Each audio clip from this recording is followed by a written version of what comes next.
राधे राधे दोस्तों, आप सभी का मेरे चैनल में स्वागत है।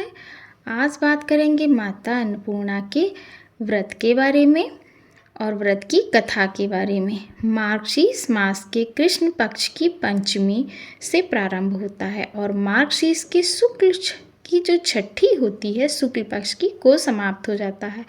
यानी कि कृष्ण पक्ष से पंचमी से प्रारंभ हुआ और शुक्ल पक्ष की छठी को समाप्त हुआ।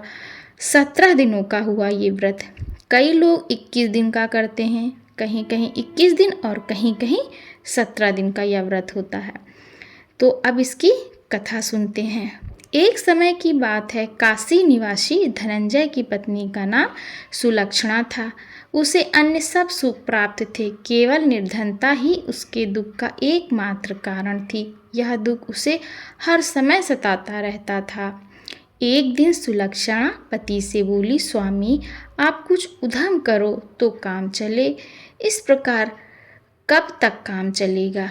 सुलक्षणा की बात धनंजय के मन में बैठ गई और वह उसी दिन विश्वनाथ शंकर जी को प्रसन्न करने के लिए बैठ गया और कहने लगा, हे देवादिदेव विश्वेश्वर, मुझे पूजा पाठ कुछ आता नहीं, केवल आपके भरोसे बैठा हूँ। इतनी विनती करके वह 2-3 दिन भूखा प्यासा बैठा रहा। यह देखकर भगवान शंकर ने उसके कान में अन्नपूर्णा अन्नपूर्णा अन्नपूर्णा इस प्रकार 3 बार कहा। यह कौन क्या कह गया, इसी सोच में धनंजय पड़ गया कि मंदिर से आते ब्राह्मणों को देखकर पूछने लगा, पंडित जी अन्नपूर्णा कौन है। ब्राह्मणों ने कहा, तू अन्न छोड़ बैठा है सो तुझे अन्न की ही बात सूझती है, जा घर जाकर अन्न ग्रहण कर। धनंजय घर गया, स्त्री से सारी बात कही। वह बोली, नाथ चिंता मत करो, स्वयं शंकर जी ने यह मंत्र दिया है, वे स्वयं ही खुलासा करेंगे, आप फिर जाकर उनकी आराधना करो। धनंजय फिर जैसा का तैसा पूजा में बैठ गया। रात्रि में शंकर जी ने आज्ञा दी और कहा, तू पूर्व दिशा में चला जा। वह अन्नपूर्णा का नाम जपता जाता और रास्ते में फल खाता, झरनों का पानी पीता जाता। इस प्रकार कितने ही दिन तक चलता गया। वहाँ उसे चांदी सी चमकती वन की शोभा देखने में आई, सुंदर सरोवर देखने में, या उसके किनारे कितनी ही अप्सराएं झुंड बनाए बैठी थीं। एक कथा सुनती और सब मिलकर माँ अन्नपूर्णा इस प्रकार बार बार कहती थी। यह अगहन मार्गशीर्ष मास की उजेली रात्रि थी और आज से ही व्रत का आरंभ था। जिस शब्द की खोज करने वह निकला था वह उसे वहाँ सुनने को मिला। धनंजय ने उनके पास जाकर पूछा, हे देवियों, आप यह क्या करती हो। उन सब ने कहा, हम सब माँ अन्नपूर्णा का व्रत करती हैं। धनंजय ने पूछा, व्रत पूजा करने से क्या होता है, यह किसी ने किया भी है, इसे कब किया जाए, कैसा व्रत है और कैसी विधि है, मुझसे भी विस्तार पूर्वक बतलाओ। वे कहने लगी, इस व्रत को सब कोई कर सकते। 21 दिन तक के लिए 21 गांठ का सूत लेना चाहिए। 21 दिन यदि ना बने तो एक दिन उपवास करें। यह भी ना बने तो केवल कथा सुनकर प्रसाद ले, निराहार रहकर कथा कहें। कथा सुनने वाला कोई ना मिले तो पीपल के पत्ते को रख सुपारी या घृतकुमारी वृक्ष को सामने कर, दीपक को साक्षी कर, सूर्य, गाय, तुलसी या महादेव को बिना कथा सुनाए मुख में दाना ना डालें।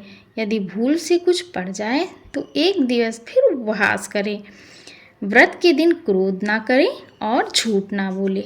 धनंजय बोला, इस व्रत के करने से क्या होगा। वे कहने लगी, इसके करने से अधों को नेत्र मिलते हैं, लूलों को हाथ मिलते हैं, धन के घर धन आए, बांझन को संतान मिले, मूर्ख को विद्या आए। जो जिस कामना से व्रत करे उसकी इच्छा पूरी करती है माता।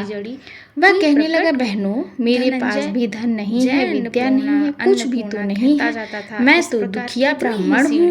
उतर गया तो क्या देखता है कि करोड़ों सूर्य से प्रकाशमान अन्नपूर्णा का मंदिर उसके सामने सुवर्ण सिंहासन पर माता अन्नपूर्णा विराजमान है। सामने भिक्षा हेतु शंकर भगवान खड़े हैं। देवांगनाएं चवन रुलाती हैं, कितनी ही हथियार बांधे फहरा देती हैं। धनंजय दौड़कर जगदम्बा के चरणों में गिर गया। देवी उसके मन का क्लेश जान गई।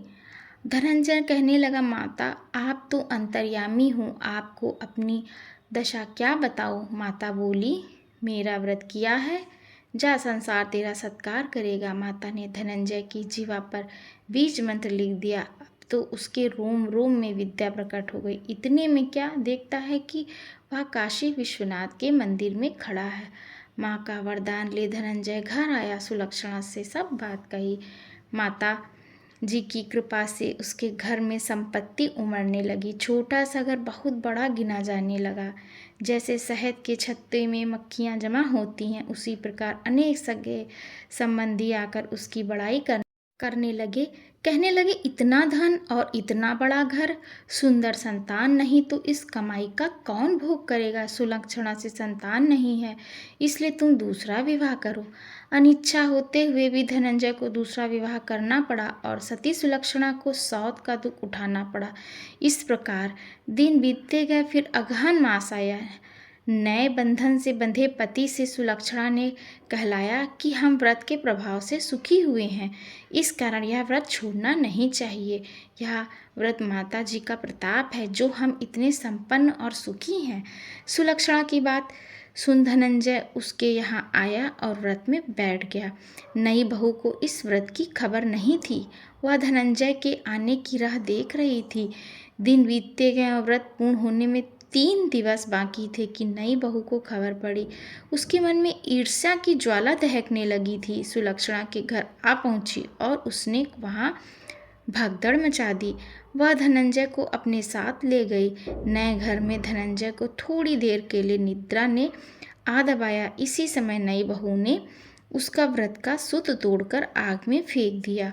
अब तो माता जी का कोप जाग गया। घर में अकस्मात आग लग गई, सब कुछ जलकर खाक हो गया। सुलक्षणा जान गई और पति को फिर अपने घर ले आई। नई बहू रूठकर पिता के घर जा बैठी। पति को परमेश्वर मानने वाली सुलक्षणा बोली, नाथ घबराना नहीं, माता जी की कृपा अलौकिक है। पुत्र को पुत्र हो जाता है पर माता को माता नहीं होती। अब आप श्रद्धा और भक्ति से आराधना शुरू करो, वे जरूर हमारा कल्याण करेंगी। धनंजय फिर माता के पीछे पड़ गया। फिर वहीं सरोवर सीढ़ी प्रकट हुई, उसमें मां अन्नपूर्णा कहकर वह उतर गया। वहां जा माता जी के चरणों में रुदन करने लगा। माता प्रसन्न हो बोली, यह मेरी स्वर्ण की मूर्ति ले, उसकी पूजा करना, तू फिर सुखी हो जाएगा। जा, तुझे मेरा आशीर्वाद है। तेरी स्त्री सुलक्षणा ने श्रद्धा से मेरा व्रत किया है, उसे मैंने पुत्र दिया है। धनंजय ने आंखें खोली तो खुद को काशी विश्वनाथ के मंदिर में खड़ा पाया। वहां से फिर उसी प्रकार घर को आया। इधर सुलक्षणा के दिन चढ़े और महीने पूरे होते ही पुत्र का जन्म हुआ। गांव में आश्चर्य की लहर दौड़ गई। इस प्रकार उसी गांव के निसंतान सेठ के पुत्र होने पर उसने माता अन्नपूर्णा का मंदिर बनवा दिया। उसमें माता जी की धूमधाम से पधारी, यज्ञ किया और धनंजय को मंदिर के आचार्य का पद दे दिया। जीविका के लिए मंदिर की दक्षिणा और रहने के लिए बड़ा सुंदर सा भवन दिया। धनंजय स्त्री पुत्र सहित वहां रहने लगा। माता जी के चढ़ावे में भरपूर आमदनी होने लगी। उधर सब बहू के भीख मांगकर पेट भरने डाका पड़ा। सुलक्षणा ने यह सुना तो उन्हें बुला भेजा, अलग घर में रख लिया और उनके अन्न वस्त्र का प्रबंध कर दिया। धनंजय, सुलक्षणा और उनका पुत्र माता जी की कृपा से आनंद से रहने लगे। माता जी ने जैसे इनके भंडार भरे वैसे सबके भंडार भरे। जय अन्नपूर्णा माता की। ये अन्नपूर्णा माता की कथा समाप्त हुई। इस कथा को जो सुन लेता है उसके घर में धन धान्य सुख संपत्ति की कभी कोई कमी नहीं रहती। अगर आप व्रत नहीं कर सकते हैं तो आपने सिर्फ कथा ही सुन ली तो इसका ही बहुत बड़ा महत्व होता है। अगर वीडियो अच्छी लगी हो तो लाइक करिएगा और कमेंट में जय अन्नपूर्णा माता लिखना ना भूलिएगा। मिलते अगले वीडियो में, तब तक के लिए राधे राधे।